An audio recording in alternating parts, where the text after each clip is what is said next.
Good morning, everyone. Today, I'm so excited to share my research and service learning program on the Paywall Fund supporting problem gambling in Hong Kong.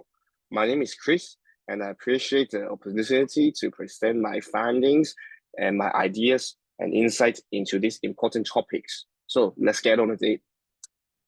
So let's begin by the looking of the Paywall Fund itself. Established in 2003, this fund was created especially to address the growing concern of problem gambling in Hong Kong. Funded by the Hong Kong Jockey Club, the Paywall Fund aims to support a range of prevention and treatment programs. The backdrop to this initiative is significant. In the recent year, there has been a notable increase in gambling addiction, which can have a devastating social impact not only individuals, but also on their families and the wider community. Gambling can lead to financial ruin, strained relationship, and also mental health issues. These kind of problems can highlight that the urgent need for the effective support system for those affected. My research and this service learning program is aimed to evaluate the effectiveness of the Paywall Fund initiative and also explore community perception regarding this program. By understanding how well these initiatives are working and how they are viewed by the community, we can identify areas for improvement and ensure the help is accessible to those in needed the most. So let's think about the question of it. Let's divide into the research question that's guide my program and my whole thinking process. So first, to begin with, what are the main programs funded by the Paywall Fund? I am aimed to identify and analyze the various initiatives that the fund and the support, such as counseling service, educational campaigns, and also community outreach. And also, how effective are these programs in reducing problem gambling? The question is critical and crucial that we can assess the actual impact of the fund initiative on the community as well. Last but not least, what can the community members think about the support provided by the Paywall funds?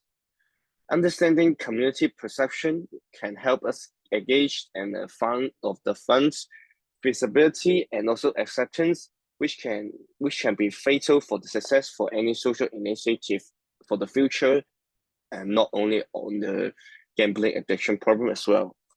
So my personal interest and understanding about this topic and the program is about, it is my interest in this topic stems for a deep commitment to the mental health and community support system. I believe that addressing mental health issues, including problem gambling addiction, it is essential for fostering a healthy society for the greater good in our community as well. This project holds a personal importance for me. I have witnessed the effects of gambling addiction within my own community, and I feel a strong motivation to contribute to the social welfare through the research and the service learning program as well. I also recognize the stigma surrounding gambling addiction, which can often prevent individuals from seeking help. It is essential to acknowledge this stigma and work towards creating a more supportive environment where people feel comfortable accessing the resources they needed and truly the people who are in help. In terms of target community, my research and the service learning program will focus on the individual affected by the problem gambling and their families. Additionally, I will engage with the community organization that are involved in support and prevention efforts.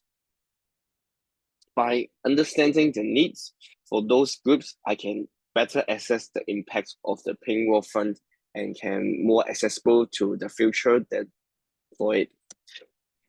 So the proposed project plan and timeline, moving on it, my project and my service learning program by myself will be unfolded into can be divided in five phases. The first one will be I will conduct a comprehensive literature with field and initiative interviews with the key stakeholders, including representatives from the Payroll Fund and local support groups.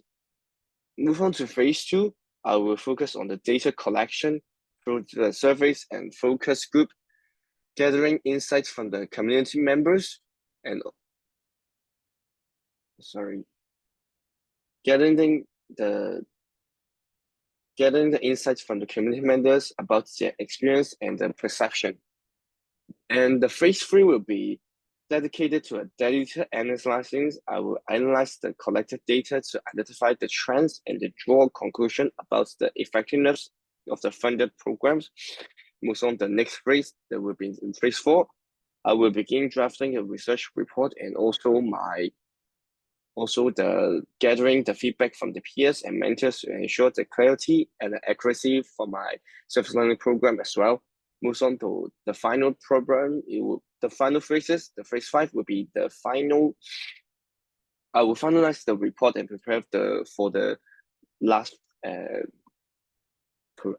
presentation in my whole process.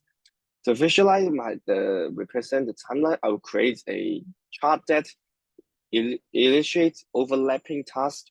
The chart can help ensure that I can stay on track to manage my time effectively as well. So to move on to the constraint and feasibility. Now we can discuss this constraint and feasibility of my service learning program. There can be several potential challenges I anticipate. First of all, the limited time due to the academic deadlines. Balancing this research and service learning program with others coursework will require a careful planning and prioritization, and also access to stakeholders for interviews.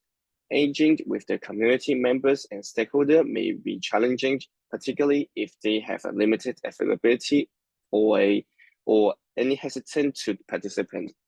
Last but not least, resource limitation for the conductor service.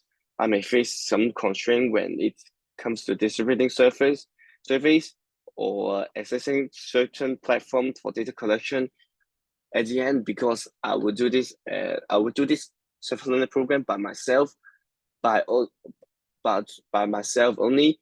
But addressing these challenges, I plan to implement regular check-ins to monitor my progress. Additionally, I aim to collaborate with the community organization, which can provide valuable insights and facilitate access to the participants. And also, I can manage make me manage my self presentation on time as well. So let's move on to the conclusion and the next step. In the conclusion, understanding the effectiveness of the Payroll Fund is critical and crucial for improving community health and ensuring that support is available for those affected by problem gambling.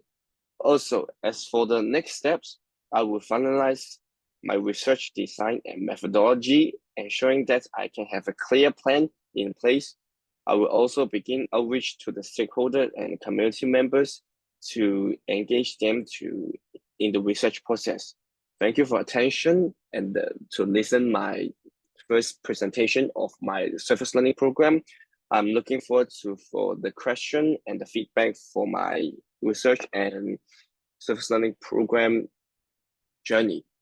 So this is for the last one. Thank you.